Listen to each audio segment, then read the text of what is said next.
వికారాబాద్ నుంచి వచ్చినటువంటి మిస్సెస్ హనోక్ వచ్చి పాట పాడతారు. తర్వాత ఐజాక్ రిత్విక్ పాట పాడతాడు. కల్వరి గిరిపై నా యేసయ్యా, నా కొరకై నీ ప్రాణం పెట్టావయ్యా. నీకెన్ని శ్రమలు కరుణామయా, నీ ప్రేమకు సాటేది ఓ నజరేయా. నీకెన్ని శ్రమలు కరుణామయా, నీ ప్రేమకు సాటేది ఓ నజరేయా. కల్వరి గిరిపై కరుణామయా, నా కొరకై నీ ప్రాణం పెట్టావయ్యా. కల్వరి గిరిపై నా యేసయ్యా, నా కొరకై నీ ప్రాణం పెట్టావయ్యా. కాళ్ళకు మేకులు కొట్టినా, తలపై ముళ్ళ కిరీటమా, నేరమే అయ్యో ఎంతటి ఘోరమా. కాళ్ళకు మేకులు కొట్టినా, తలపై ముళ్ళ కిరీటమా,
సిలువేసినది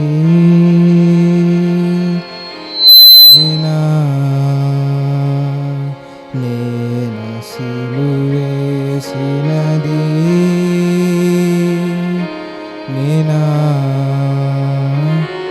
నేనే నా మనోహరా నేనా సిలువేసిన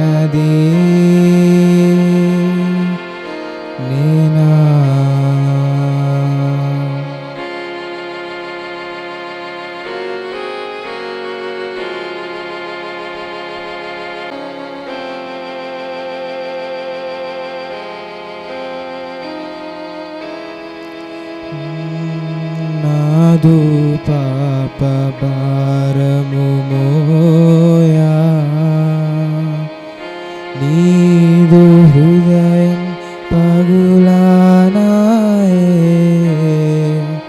నాదు పాప భారము మోయా నీదు హృదయం పగులానాయే అదముల చేతిలో బడగానాయే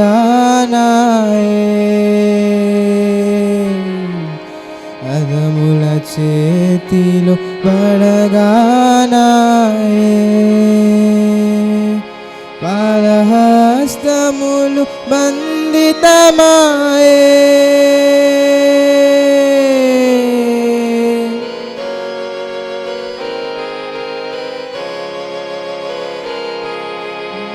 పాదహస్తములు బంధితమాయే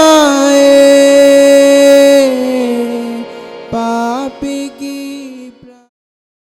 రవీంద్రబాబు గారు ప్రతి సంవత్సరం మనకు మందిరంలో పాడే పాట నేనా సిలువ వేసినది అనేటటువంటి పాట. వాస్తవానికి ఆశ్రిత పాడాలి, వారి కుమార్తె ఆశ్రిత ఈరోజు పాడాలి. అది మిస్ చేయకూడదని ఐజాక్ రిత్విక్ వచ్చి చాలా కష్టంగా ఆ పాట పాడడం జరిగింది. దేవుడు ఆ బిడ్డని దీవించునుగాక. యేసు ప్రభు శిలువలో పలికినటువంటి 7వ మాట, తండ్రి నా ఆత్మను నీకు అప్పగించుకొనుచున్నాను. ఈ మాటకు నేపథ్యంగా మొదటి 6 మాటలు కూడా మనం ఒకసారి జ్ఞాపకం చేసుకుంటే, మొదటి మాట, తండ్రి వీరేమి చేయుచున్నారో వీరు ఎరుగురు గనక వీరిని క్షమించు అన్నాడు. అట్టి ప్రభు మనకు ఒక ప్రార్థన నేర్పించాడు. దాన్ని మనం ప్రభు ప్రార్థన అంటాం. అందులో ఒక మాట క్షమాపణ గురించిన మాట ఉంది. ఏమిటది? నా ఎడల అపరాధము చేసిన వారిని నేను క్షమించి ఉన్న ప్రకారము నా అపరాధములను క్షమించు అని ఒక మాట దేవుడు అందులో పలికించాడు. మన ఎడల అపరాధం చేసిన వారిని మనం ఏ రీతిగా క్షమించి ఉంటామో ఆ రీతిగానే దేవుడు మన అపరాధాలు కూడా క్షమించమని మనం దేవునితో ఒక ఒప్పందం, ఒక ఒడంబడిక చేసిన వారముగా ఆ ప్రార్థనలో ప్రభు మనల్ని ఇమిడ్చినాడు. అర్థవంతంగా, అర్థసహితంగా మనం ఆ ప్రార్థన చేస్తే ఆ నిబంధనను మనం గుర్తుపెట్టుకోగలుగుతాం. అర్ధరహితంగా ఆ ప్రార్థన చేస్తే అందులో ఉన్నటువంటి ఆ ఒప్పందం ఎన్నటికీ మనకు అర్థం కాదు. ఇక్కడ యేసు ప్రభు కూడా మొదటి మాటలో ఒక మనిషి కుమారుడుగా తన ఎడల అపరాధం చేసిన వారిని క్షమించుతున్నాడు, క్షమించమని తండ్రిని వేడుకుంటున్నాడు. ఇది మొదటి మాటలో యేసు ప్రభు మనకు నేర్పిస్తున్నటువంటి సత్యం.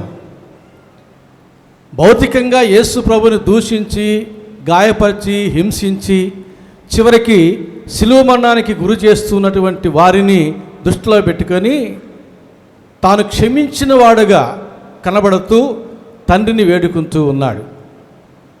కాబట్టి ఆయన ఒక మనిషి కుమారుడుగా తన ఎడల అపరాధం చేసిన వారిని క్షమించినటువంటి క్రీస్తు. మనము కూడా అట్టి శిలువదారిని వెంబడించే శిలువ సైనికులముగా ఆయన అన్నాడు కదా, నన్ను వెంబడించువాడు తన శిలువనెత్తుకుని నన్ను వెంబడించాలన్నాడు. కాబట్టి యేసు ప్రభు మన శిలువ దారి, ఆయన వెంబడించేటప్పుడు మనం కూడా శిలువను మోసుకుని వెళ్ళాలి. ఆ శిలువలో మొదటి లక్షణం, మనిషి కుమారులముగా మనం కూడా మన ఎడల అపరాధం చేసిన వారు అందరినీ క్షమించబద్ధులమై ఉన్నాము. రెండవది, నేడు నీవు నాతో కూడా పరదేశంలో ఉండు అని 2 దొంగల్లో ఒక దొంగ, ఆయన పేరు డిస్మస్, రెండవ దొంగ పేరు డెస్ట్రాస్. విడువబడిన దొంగ పేరు డెస్ట్రాసు, చేర్చుకున్న దొంగ పేరు డిస్మస్. అయ్యా నీ రాజ్యంలో నన్ను జ్ఞాపకం చేసుకో అంటే వెంటనే అతని దొంగ బ్రతుకు అంతటినీ కూడా క్షమించి తుడిచివేసి అక్కడ దేవుని కుమారునిగా ఆ వ్యక్తిని క్షమించి నేడు నీవు నాతో కూడా పరదేశంలో ఉండు అన్నాడు. మొదటి మాటలో మనుష్య కుమారునిగా క్షమించినాడు తనలా అపరాధం చేసిన వారిని. రెండో మాటలో దేవుని కుమారునిగా అతని దొంగ జీవితాన్ని తుడిచివేసి క్షమించి పరదేశిని ఇచ్చినాడు. చూడండి, యేసు ప్రభుని మనం అర్థం చేసుకోవాలంటే నేను ఎప్పుడు చెబుతూ ఉంటాను, ఒకే కోణంలో అర్థం చేసుకోలేము. ఆయన 100% మనిషి కుమారుడు అని అన్నావంటే అయితే నీవు నేను కూడా 100% మనిషి కుమారులమే కదా. మరి ఆయన నడిచినట్టు మనం సముద్రం ఎందుకు నడవలేము? ఆయన రూపాంతరం చెందినట్టు మనం ఎందుకు రూపాంతరం చెందడం లేదంటే సమాధానం రాదు. ఆయన 100% దేవుడి కుమారుడు అంటే అయితే ఎందుకు ఆకలిగా ఉన్నాడు, ఎందుకు అంజూరపు చెట్టుని శపించినాడు అంటే సమాధానం రాదు. ఒకే కోణంలో మనం యేసు ప్రభు జీవితాన్ని అర్థం చేసుకోలేం. నేను గతంలో చెప్పినట్టుగా యేసు ప్రభు యొక్క జీవితాన్ని 100కి 100 అర్థం చేసుకోవాలంటే ఆయన జీవితంలో 3 కోణాలు ఉన్నాయి. 1 మనిషి కుమారుని కోణము, 2 దేవుని కుమారుని కోణము, 3 దేవుడు. ఈ 3 కోణాల్లో మనం యేసు ప్రభు యొక్క జీవితాన్ని నిశ్చితంగా పరిశీలించగలిగితే ఆయన్ని మనం ఉన్నది ఉన్నట్లుగా అర్థం చేసుకోగలుగుతాం. కాబట్టి మొదటి మాటలో మనిషి కుమారునిగా తన ఎడల అపరాధం చేసిన వారిని క్షమించినాడు. రెండవ మాటలో దేవుని కుమారునిగా అతడు దేవునికి విరోధంగా దొంగ బ్రతికినాడు, దేవునికి విరోధంగా దొంగ జీవితం జీవించినాడు. ఇప్పుడు రెండవ మాటలు యేసు ప్రభు దేవుని కుమారునిగా అతన్ని క్షమించి పరదేశికి చేర్చుకుంటున్నాడు. అందుకని యేసు ప్రభు ఒక సందర్భంలో అంటాడు, మనిషి కుమారునికి భూమి మీద పాపాలు క్షమించే అధికారం ఉన్నదని మీరు తెలుసుకొనవలెను అంటాడు. భూమి మీద మనిషి కుమారుడైన యేసు ప్రభుకి పాపాలు క్షమించే అధికారం ఉన్నదన్నాడు. ఎప్పుడు? అప్పుడు సిలువ మరణం కూడా కాలే. అది వరకే ఉంది యేసు ప్రభుకి క్షమించే అధికారం. దాన్ని ప్రదర్శిస్తున్నాడు ఇక్కడ. ఆ తర్వాత మూడవ మాట ఏమన్నాడు? అమ్మా, ఇదిగో నీ కుమారుడు, ఇదిగో నీ తల్లి. మనుషుల మధ్య ఉన్న ప్రేమలు అనేక రకాలు. వాటిలో శ్రేష్టమైన ప్రేమ తల్లి ప్రేమ. తల్లి ప్రేమను మించిన ప్రేమ ఈ లోకంలో మనుషుల మధ్య మరేదీ లేదు. ఎందుకో తండ్రి వెనకబడిపోతూ ఉన్నాడు. తండ్రి కూడా ప్రేమిస్తాడు బిడ్డల్ని. అన్నిటిలో తల్లే ముందుంటుంది, తల్లి ప్రేమనే గుర్తిస్తారు, కానీ తండ్రి ఎందుకో వెనకబడిపోతూ ఉంటాడు. బంగారు ఆభరణాలు భార్యా బిడ్డలకి, బంగారు అంచు కలిగిన పంచి మాత్రమే తండ్రికి. ఎందుకో తండ్రి వెనకబడిపోతూ ఉన్నాడు. కానీ ఇక్కడ తండ్రి వెనకబడిపోవడం లేదు. ఆత్మీయంగా మనుషుల మధ్య ఉన్న ప్రేమలు అన్నిటిలో తల్లి ప్రేమను మించింది లేదు. తల్లి అయినా నిన్ను మరచును కానీ నేను నిన్ను మరవనని చెప్పి ఇక్కడ మాత్రం తండ్రి వెనకబడలే. మేము వెనకబడుతున్నాం. మా ప్రేమను బిడ్డలు గుర్తించలేకపోతున్నారు. అమ్మ అమ్మ అంటున్నారు అంతే. తండ్రి మా ప్రేమ మేము కనబరచలేం, వ్యక్తం చేయలేం, అర్థం చేసుకోలేరు. మా బిడ్డలు అంతే, నేను మా తండ్రికి అంతే. కాబట్టి ఇక్కడ మాత్రం తండ్రి అయిన దేవుని ప్రేమ భూలోకంలో శ్రేష్టమైన తల్లి ప్రేమను మించిన ప్రేమగా చెబుతూ ఉన్నాడు. కాబట్టి తల్లిని ఆయన శ్రద్ధ వహిస్తున్నాడు. అమ్మ, నేనైతే వెళ్ళిపోతూ ఉన్నానో ఇప్పటి వరకు నీవు నన్ను ఆధారం చేసుకుని నన్ను వెంబడించావు. ఇదిగో నేను నిన్ను అనాథగా విడిచిపెట్టడం లేదు. యేసుప్రభు అంటాడు యోహాను సువార్త 14వ అధ్యాయంలో, నేను మిమ్మును అనాథులుగా విడిచిపెట్టడం లేదు, నేను వెళ్ళి ఆదరణకర్తను పంపిస్తానన్నాడు. ఆ రీతిగా అమ్మ నేను అనాథగా విడిచిపెట్టడం లేదు, ఇదిగో నీ కుమారుడు. ఈ రోజుల్లో ఎంతమంది వాళ్ళకేమో అమెరికాలో ఉద్యోగాలు, అమెరికాలో కార్లు, బంగ్లాలు, వాళ్ళ తల్లిదండ్రులేమో ఇక్కడ వృద్ధాశ్రమాల్లో వికట జీవులు. ఎంతమంది ఎన్ని అనాథాశ్రయాలు చూడండి. వారు ఇంటర్వ్యూ చేయండి, అమ్మ మీ యొక్క బిడ్డలు ఎక్కడున్నారంటే అమెరికాలో ఉన్నారు, లండన్లో ఉన్నారు. ఏం చేస్తున్నారంటే ఇంజనీరు. ఎంత జీతం అంటే లక్షలు. మరి ఏమిటి మీకు ఈ గతి అంటే ఏం చేసావు నాయన? కరోనాకు ముందంతా చాలా గొప్పగా చెప్పుకున్నారు మా బిడ్డలు అమెరికాలో, లండన్లో, ఆస్ట్రేలియాలో అని. కరోనా వచ్చింది, అక్కడ వారు ఇక్కడ వారు ఇక్కడ చచ్చారు. వీరిని వారు ఆదరించుకునే దిక్కు లేక ఇప్పుడు అంటున్నారు, ఎందుకండి అమెరికా? ఎందుకండి లండను పుసిక్యాటే, లండన్ అంటే సుమంత చెప్పినట్టు. మన దేశంలో మనకు సంతోషం, మన బంధువులు మన కుటుంబాల మధ్య అనేటటువంటి పరిస్థితికి వచ్చేసారు. కాబట్టి ప్రభునందు ప్రియులారా, యేసు ప్రభు శిలువ మరణము పొందుతూ ఉండగా, రక్తమంతా చిందించుతూ ఉండగా, కొన్ని గడియల్లో ప్రాణం పోతుంది అనగా తల్లిని అశ్రద్ధ చేయలేదు. అందుకే నేను చెబుతాను, మన ఇంటిలో తల్లిదండ్రులు ఉన్నారు అని అంటే వారి ద్వారా మనం ఏం సంపాదించుకోవచ్చు? అదనపు ఆయుష్కాలం సంపాదించుకోవచ్చు. నిర్గమకాండం 20 అధ్యాయాల్లో 10 ఆజ్ఞలో ఒక ఆజ్ఞ పెట్టాడు, నీ తల్లిని తండ్రిని నీవు సన్మానించుము, నీవు దీర్ఘాయుష్మంతుడు అగునట్లు అన్నాడు. 10 ఆజ్ఞలో ఒక ఆజ్ఞ తల్లిదండ్రుల గురించినటువంటి ఆజ్ఞ. ఇజ్రాయేలీల యొక్క కల్చర్లో అత్తామామలు కూడా తల్లిదండ్రులు అంటారు, అవ్వాతాతల్ని కూడా తల్లిదండ్రులు అంటారు, పితరులు కూడా తల్లిదండ్రులు అంటారు. అందుకని అబ్రహాము కుమారుడైన దావీదు అంటారు. అబ్రహాముకి దావీదుకి 14 తరాలు డిఫరెన్స్ ఉంటుంది. అది వాళ్ళ కల్చర్ లాంగ్వేజ్, అది వాళ్ళ కల్చర్ లాంగ్వేజ్. కనుక నీ తల్లిని నీ తండ్రి సన్మానించమంటే నీ అత్తామామలను అవ్వాతాతలను, కూలంకషంగా చెప్పాలంటే మీ పెద్దలను, ఇంటిలో ఉన్న పెద్దలను మీరు ప్రేమించండి, వారి పట్ల శ్రద్ధ వహించండి, వారిని గురించి జాగ్రత్త వహించండి. ప్రతిగా దేవుడు ఏం చేస్తానన్నాడు? దీర్ఘాయుష్ ఇస్తానంటున్నాడు. అంటే 139వ కీర్తన 16వ వచనం ప్రకారంగా, నియమింపబడిన దినములలో ఒక దినమైన కాకమనిపే దేవాని గ్రంథములో నా దినములనియు లిఖితములాయను.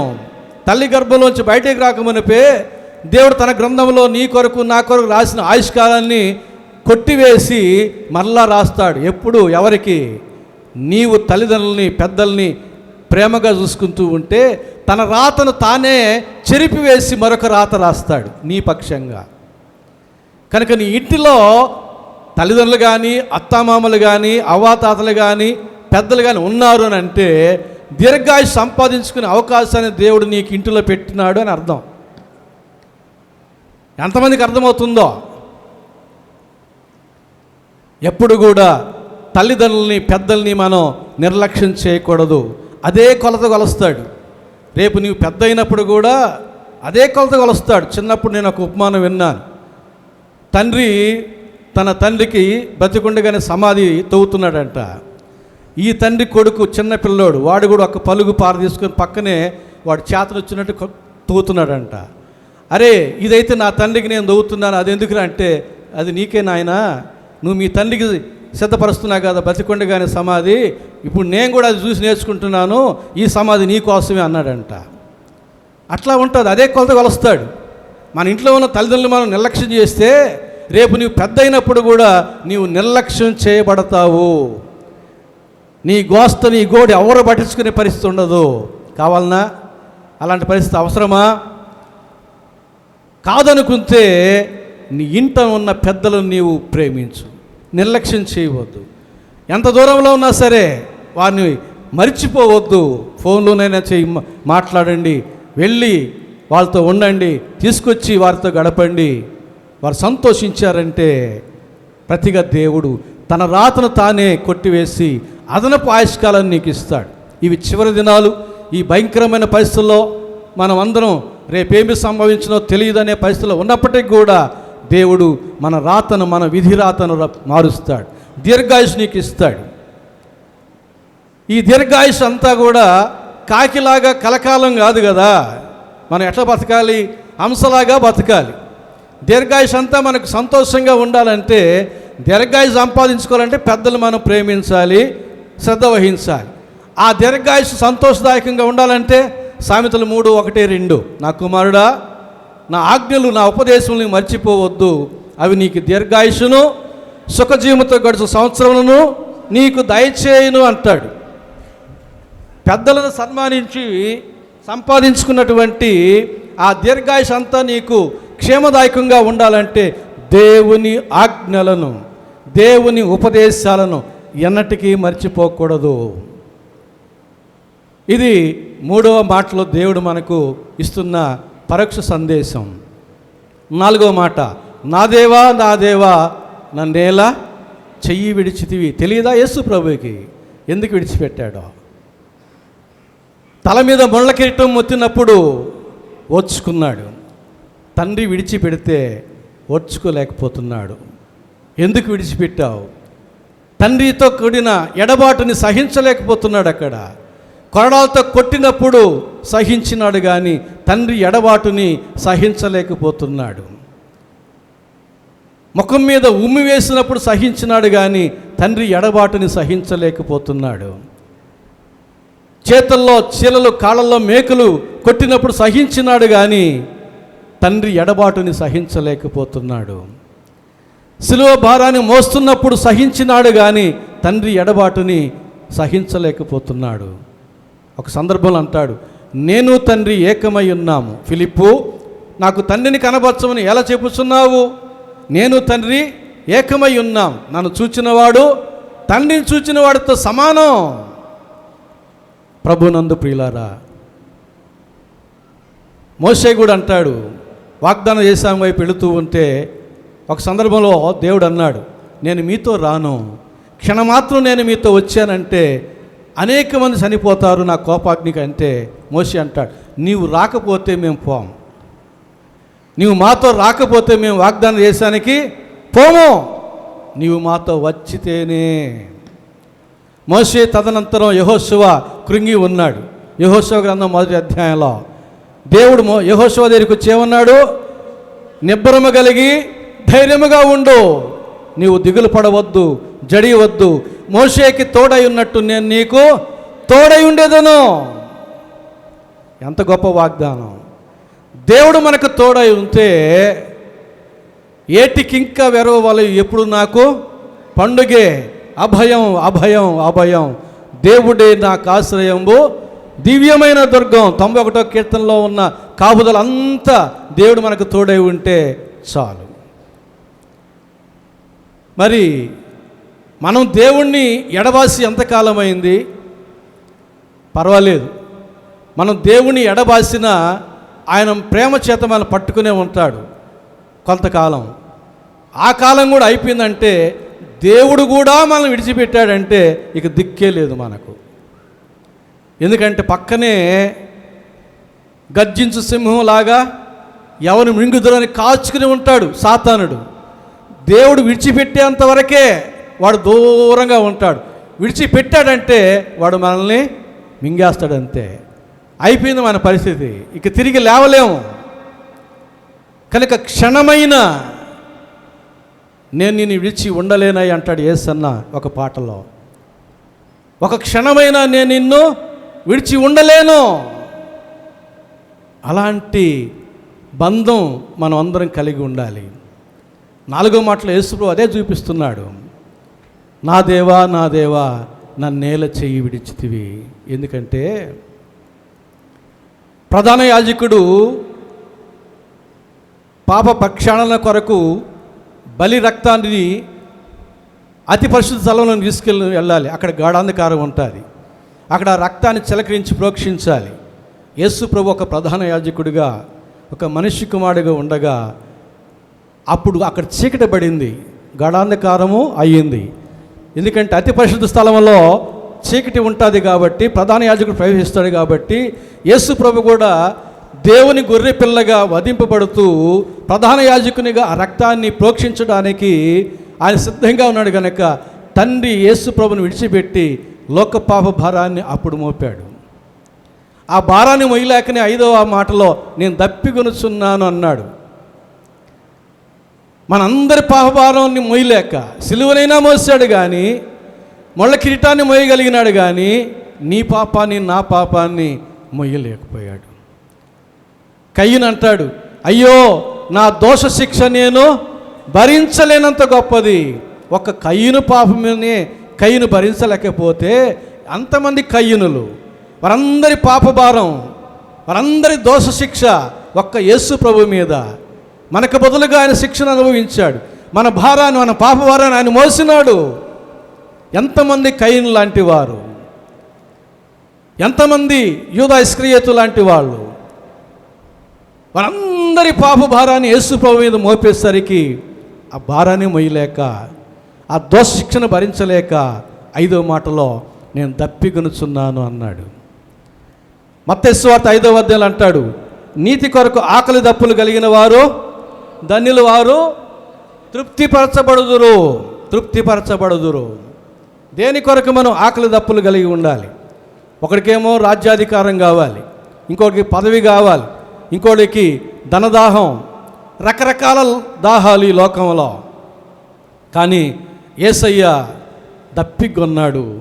ఎందుకంటే ఆయన లేఖనానుసారంగా ప్రభునందు ప్రియులారా, మన యొక్క లోక సంబంధమైన దాహాలన్నిటిని విడిచిపెట్టి నీతి కొరకు ఆకలి దప్పులు కలిగి ఉంటే మనం తృప్తిపరచబడతాము. ఆ తర్వాత ఎన్నో మాట? 6వ మాట, సమాప్తమాయెను. యోహాను సువార్త 17వ అధ్యాయంలో ప్రార్థన చేస్తూ యేసు ప్రభు తండ్రికి ఒక మాట అన్నాడు. యోహాను సువార్త 17వ అధ్యాయం 4వ వచనంలో, తండ్రి నీవు నాకు అప్పగించిన పనిని నేను పూర్తి చేశాను అన్నాడు. మరలా సిలువలో సమాప్తమైంది. 17వ అధ్యాయంలోనే నేను పూర్తి చేశాను అన్నాడు కదా, అయిపోయింది కదా. మరలా సిలువలో సమాప్తమైంది. దానికి దీనికి తేడా ఏంటి? కూలంకషంగా ఆలోచన చేస్తే యోహాను సువార్త 17వ అధ్యాయంలో చెప్పింది ఏంటంటే, తండ్రి తనకు అప్పగించిన పని అంతా చేసేసాడు, అది చెప్పాడు. సిలువలో 6వ మాటగా సమాప్తమైనని చెప్పింది ఏమిటంటే, లేఖనానుసారంగా యెషయా గ్రంథం 53వ అధ్యాయంలో, అందుకే నేను ప్రారంభంలో చదివించాను, తన గురించి లేఖనాలు ఏమని చెప్పానో అవన్నీ కూడా ఆయన పూర్తి చేశాడు. లేఖనము నెరవేరినట్లు ఆయన దప్పికొనిన దానికి ముందే ఉంది. అందుకనే ఆ అమ్మాయి మార్గంలో ఇద్దరికీ చెబుతాడు, మోషే మొదలుకొని అందరు ప్రవక్తలు తన గురించి ఏమేమి రాశారు అవన్నీ కూడా వారికి విశదపరిచాను. కనుక తన గురించిన లేఖనాలు ఉన్నాయి, అవి నెరవేరాలి. అవన్నీ నెరవేర్చడానికి సిలువలో ఆయనకి సమయం కావాల్సి వచ్చింది. నెరవేర్చి సమాప్తమాయును అన్నాడు. లూకా సువార్త 17వ అధ్యాయం 10వ వచనం మనం చూస్తే చక్కని మాట ఉంది, నాకు ఎప్పుడు చాలా ఇష్టం ఆ మాట. తండ్రి మీకు ఆజ్ఞాపించినవన్నీ చేసిన తర్వాత ఏం చెప్పమంటాడు? తండ్రి మనకు ఆజ్ఞాపించినవన్నీ చేసిన తర్వాత నిష్ప్రయోజకులమైన దాసులు అని చెప్పుకున్నాను. అది మన ఇంట్రడక్షన్. అందుకే నాకు ఇవన్నీ నేనేం పెట్టుకోలే, నేనేం కాదు, పాస్తనని చెప్పుకోవడానికి కూడా భయపడతాను. ఎందుకంటే ఈ వాక్యం నాకు ఎప్పుడు గుర్తుకుంటుంది. తండ్రి నాకు ఆజ్ఞాపించినవన్నీ నేను చేశానా? కాబట్టి దేవుని ఆజ్ఞ అన్నిటిని అనుసరించిన తర్వాత మనం చెప్పుకోగలిగినటువంటి బిరుదు కానీ, పదవి కానీ, పేరు కానీ ఏదైనా ఉంది అంటే అది నిష్ప్రయోజకుడనైన దాసుడు, అంతే. చివరిగా 7వ మాట, తండ్రి నీ చేతికి నేను నా ఆత్మను అప్పగిస్తున్నాను. స్టెఫను కూడా రాళ్లతో కొట్టబోయేటప్పుడు అదే మాట చెప్పాడు, యేసు ప్రభువా నా ఆత్మను చేర్చుకో. ఎప్పుడు? అప్పటికి ఎన్ని గంటలయింది? ఇదే సమయానికి చెప్పుంటాడు ఆ మాట, ఇంచుమించు ఇదే సమయానికి. ఎందుకు చెప్తున్నానంటే, మీరు సంఖ్యాకాండం తర్వాత అయినా చదువుకోండి. సంఖ్యాకాండం 28వ అధ్యాయం 4వ వచనంలో యెరూషలేము దేవాలయంలో ఉదయం ఒక బలి, సాయంత్రం ఒక బలి ఇవ్వాలి ఖచ్చితంగా ప్రతిరోజు. యెరూషలేము దేవాలయంలో యాజకులు వచ్చి ఉదయం ఒక బలి, సాయంత్రం ఒక బలి ఇవ్వాలి. ఇజ్రాయేల్కి సాయంత్రం 6 నుంచి మరుసటి రోజు సాయంత్రం 6 గంటల దాకా ఒక దినం, ఒక రాత్రి ఒక పగలు. ఇజ్రాయేల్కి పగటి కాలం అంటే ఉదయం 6 నుంచి సాయంత్రం 6 దాకా. ఇక్కడ ఉదయం అయిన తర్వాత ఒక జాము తర్వాత ఒక బలి, సాయంత్రం పగటి కాలంలో ఒక జాము ఉండగానే మరొక బలి. అంటే ఎన్ని గంటలకి అని చెప్పాలి మీరు లెక్కేసి. ఉదయం 6 నుంచి సాయంత్రం 6 గంటల దాకా పగటి కాలం, ఒక జాముకి 3 గంటలు అనుకుందాం. ఉదయం మొదటి జాము అయిన వెంటనే ఒక బలి ఇవ్వాలి. అంటే 6 + 3 ఎన్ని గంటలకు ఇవ్వాలి బలి? 9. యేసు ప్రభు కూడా దేవుని గొర్రెపిల్లగా ఆ మొదటి బలి సిలువలో 9 గంటలకి ఆయన సిలువెక్కాడు. సాయంత్రం 6 గంటలకు ముందు ఒక జాము అంటే 3 గంటలకు ముందు ఆయన రెండో బలి చేయాలి. అంటే 6 - 3 గంటలు. కాబట్టి మధ్యాహ్నం 3 గంటల దాకా ఆయన సిలువలో వేలాడింది. యెరూషలేము దేవాలయంలో మొదటి బలి ఉదయం 9 గంటలకి, రెండో బలి మధ్యాహ్నం 3 గంటలకి అర్పిస్తారు. యేసు ప్రభు అందుకనే సిలువలో ఉదయం 9 గంటలకి వేలాడినాడు, మధ్యాహ్నం 3 గంటల దాకా వేలాడినాడు. దేవాలయంలోని అర్చక యాజత్వాలను బట్టి, నియమ నిబంధనలను బట్టి ఆ సిలువలో 2 బలులు ఆయన అర్పించడం జరిగింది. అందుకే యోహాన్ అన్నాడు, ఇదిగో లోక పాపములను మోసుకుని పోవు దేవుని గొర్రె పిల్ల. ఇక అయిపోయింది, రెండో బలి కూడా అయిపోయింది. ఇక ఈ లోకంలో ఆయనకేం పని? సాతానికి నాతో ఏం పని లేదు అన్నాడు. లోకంలో కూడా ఇంకేం పని ఉంది? ఇంకేం పని లేదు. అందుకేమన్నాడంటే, తండ్రి నా ఆత్మను నీకు అప్పగించుకునుచున్నానన్నాడు. 7వ మాటలో మనకు తెలియజేసే సత్యం ఏమిటంటే, లోకమును మీరు ప్రేమించకూడి. మొదటి యోహాను పత్రిక 2వ అధ్యాయం 16-17, లోకములో ఉన్నదంతయు శరీరాశ, నేత్రాశ, జీవపు డంబం అన్నాడు. అవి తండ్రి వల్ల పుట్టినవి కావు, అవి గతించిపోయేవి అన్నాడు. గతించిపోయే లోకాన్ని, తండ్రి వల్ల పుట్టని లోకాన్ని మీరు ప్రేమించవద్దు. ఇదిగో నేను కూడా లోకమును ప్రేమించని వ్యక్తిగా నా పని అయిపోయిన తర్వాత, లేఖనాలు ముగించిన తర్వాత నా ఆత్మను నేను తండ్రికి అప్పగించుకుంటున్నాను. ఆత్మీయ శరీరాన్ని జీవింపజేస్తుంది, కానీ శరీరం కేవలము నిష్ప్రయోజనం. ఆత్మను అప్పగించినాడు, తలను వాల్చినాడు, ఆయన ప్రాణాన్ని విడిచిపెట్టాడు. కనుక ఈ 7 మాటల్లో 7 సుగుణాలు మనకు ఆయన జ్ఞాపకం చేస్తూ ఉన్నాడు. సిలువను గూర్చిన వార్త, రక్షించబడుతున్న వారికి నూతన శక్తి. 6 గంటలు సిలువను గూర్చిన వార్తలు, పాటల రూపంలో, మాటల రూపంలో విన్నాం. మనకి ఏమాత్రం ఆత్మీయ శక్తి వచ్చిందో, ద్రాక్షారసం, మజ్జిగ, చాక్లెట్లు, వాటి వల్ల మనకు శక్తి శరీరానికి ఎంత వచ్చిందో. ఏ శక్తిని పొందుకున్నాం మనం ఇప్పుడు? భౌతికంగా బలం పొందుకున్నామా? ఆత్మీయంగా బలం పొందుకున్నాం? ఏమాత్రం దేనికి ఏమాత్రం బలం పొందుకున్నాం? బేరీజు వేసుకోవాలి, పరీక్ష చేసుకోవాలి. ఈ సిలువ శ్రమ దినాలు మనకెంతో ప్రాముఖ్యమైన దినాలు. సిలువదారిని యేసుని ఎన్నడూ మర్చిపోకుండా, ఆయన చూపించిన సిలువ మార్గాన్ని మర్చిపోకుండా, సిలువ సూక్తులను మర్చిపోకుండా ధ్యానం చేస్తూ అనుదినము ఆయనకు సాక్షులముగా సంతోషంగా సాగిపోవాలి. పరిశుద్ధాత్మ దేవుడు ఆ రీతిగా మనందరినీ కూడా ప్రేరేపించి నడిపించి దీవించునుగాక. ఆమెన్. ఇప్పటికి ప్రభు ప్రార్థన ఆశీర్వాదంతో సెలవు తీసుకుందాం. పరలోకమందున్న మా తండ్రి, మీ నామం పరిశుద్ధపరచబడునుగాక, మీ రాజ్యం మాకు వచ్చునుగాక, మీ చిత్తం పరలోకమందు జరుగుతున్నట్టు భూమి యందును నెరవేరునుగాక. మాకు కావలసిన ఆహారం అనుదినము దయచేయము. మా ఎడల అపరాధం చేసిన వారిని మేము క్షమించి ఉన్న ప్రకారం అపరాధం క్షమించము. మమ్మల్ని శోధనలోనికి తేక దుష్టుని నుండి తప్పించము. ఎందుకంటే రాజ్యము, బలము, మహిమ నిరంతరము నీవై ఉన్నావు తండ్రి. ఆమేన్. మన తండ్రి అయిన దేవుని ప్రేమయు, మన ప్రభు అయిన యేసుక్రీస్తు కృపయు, పరిశుద్ధాత్మ యొక్క అన్యోన్య సహవాసము, సమాధానము, కాపుదల సదాకాలం మనకు తోడై ఉండి నడిపించునుగాక. ఆమేన్. అందరూ సమాధానం గలవారై వెళ్ళిరండి.